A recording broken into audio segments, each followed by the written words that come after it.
The tragic death of Suchir Balaji, a former OpenAI researcher and whistleblower, has taken a new turn.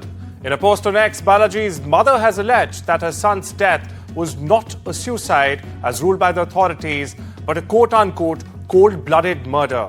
Her claims have added fuel to the ongoing controversy surrounding Balaji's passing, further raising doubts about the official narrative. Now, in her post, Balaji's mother has revealed that the family had hired a private investigator and conducted a second autopsy, which contradicted the police's findings. She highlighted unsettling details, including signs of a struggle in Balaji's apartment and blood spots in the bathroom. The family's demand for an FBI investigation is expected to put further pressure on authorities to re-examine the case. Emergency workers sifted through the wreckage and investigators collected evidence at the site of the deadly South Korean plane crash that killed 179 people. Fire crews were also joined by police on Monday morning at the Muan International Airport, south of Seoul, where a Jeju Air passenger plane smashed into a concrete wall after an emergency landing. Now, the 15-year-old Boeing 737-800 jet was arriving from Bangkok when the crash happened. Workers have retrieved the flight data and cockpit voice recorders of the plane's black box, which will be examined by the government experts and investigating the cause of the crash and fire. The United States is sending air accident investigators to South Korea after a Jeju airplane crashed while landing at the Muan International Airport, killing all but 2 people on board. The team of investigators from the US includes officials from the National Transportation Safety Bureau, the Federal Aviation Administration, and Boeing, which manufactured the 17-year-old aircraft.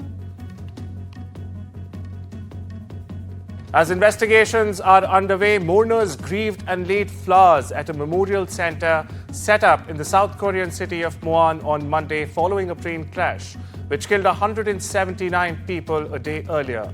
A Jeju jet airliner skidded off a runway on Sunday, slamming into a concrete fence and bursting into flame after its landing gear apparently failed to deploy.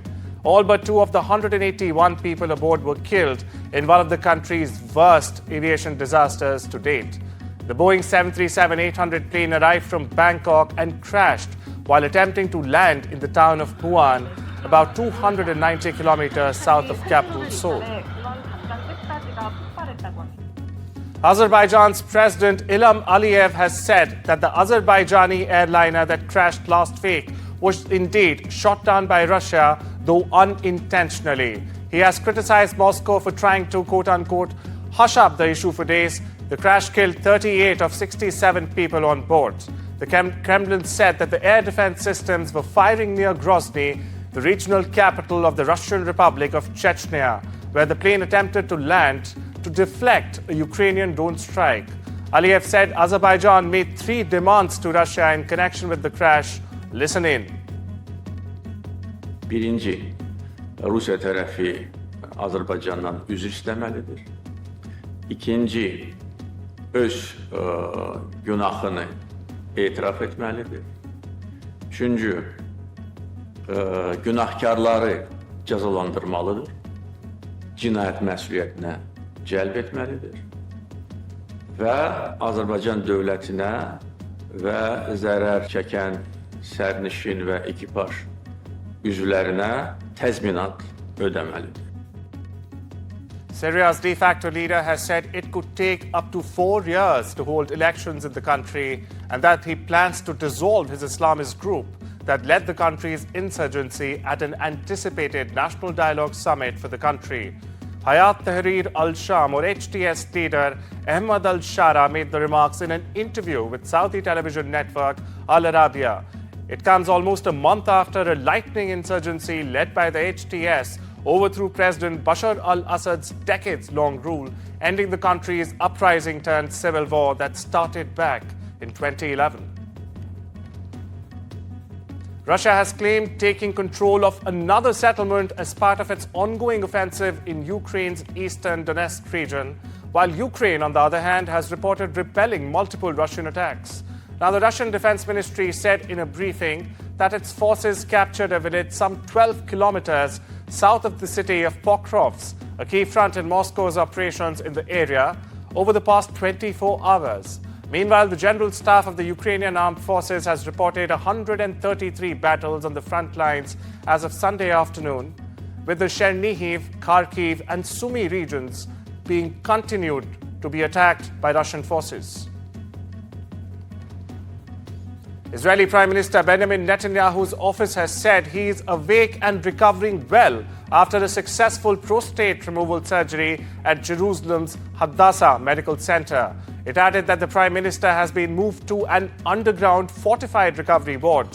Meanwhile, Netanyahu's defense lawyer on Sunday requested that the Jerusalem District Court cancel the hearings in which the Prime Minister was scheduled to give testimony in his criminal defense trial this week. Netanyahu began his testimony as the first witness for the defense in his trial on the 10th of December and has testified in court for 6 days so far.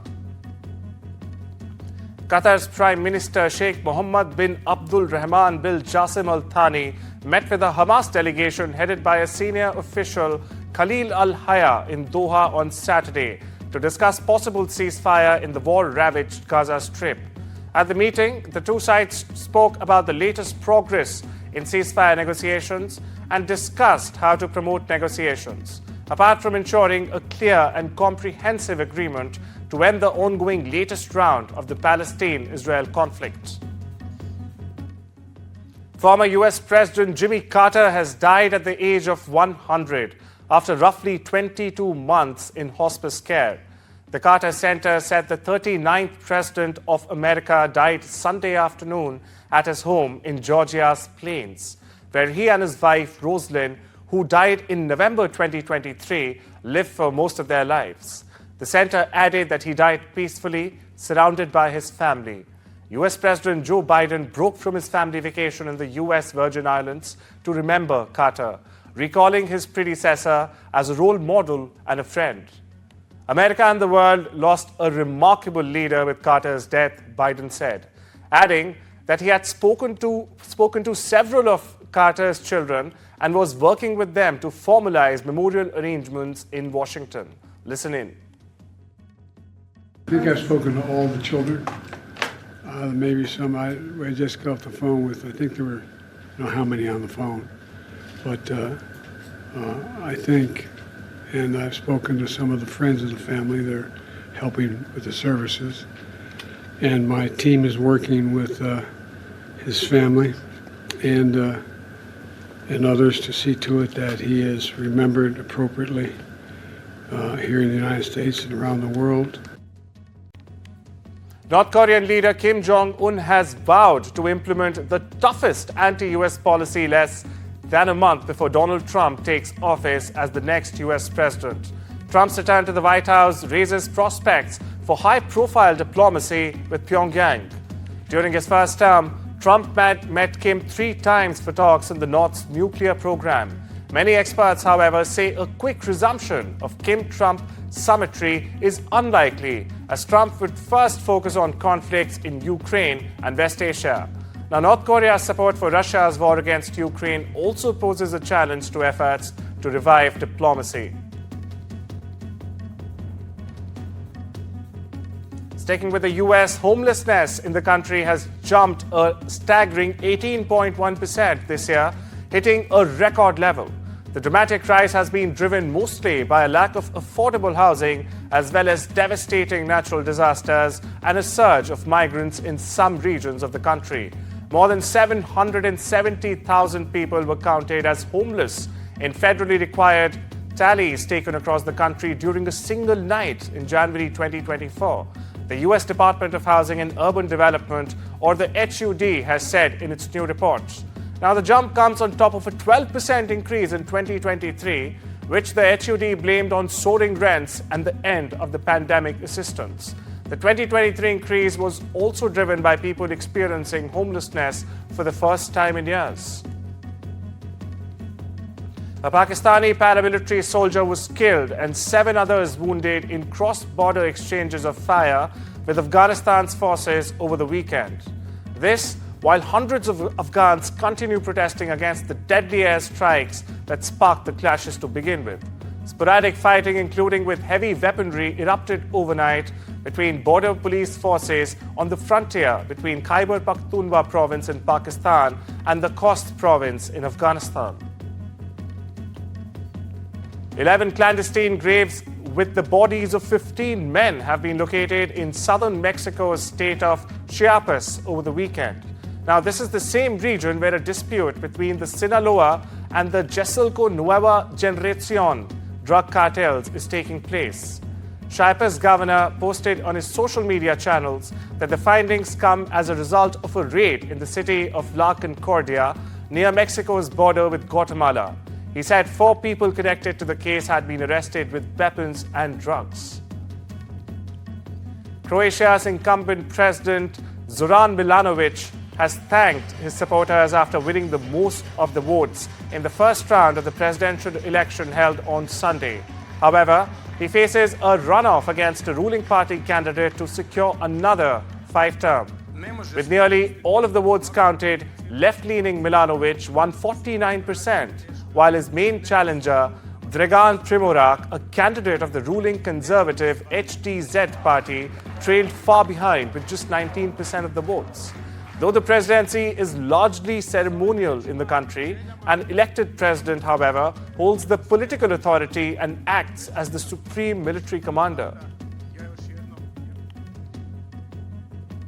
Mikhail Kaveshvili, a hardline critic of the West, has been sworn in the next president of Georgia on Sunday. Now, this comes amid a political crisis after the government froze European Union application talks in a move that sparked major protests across the country.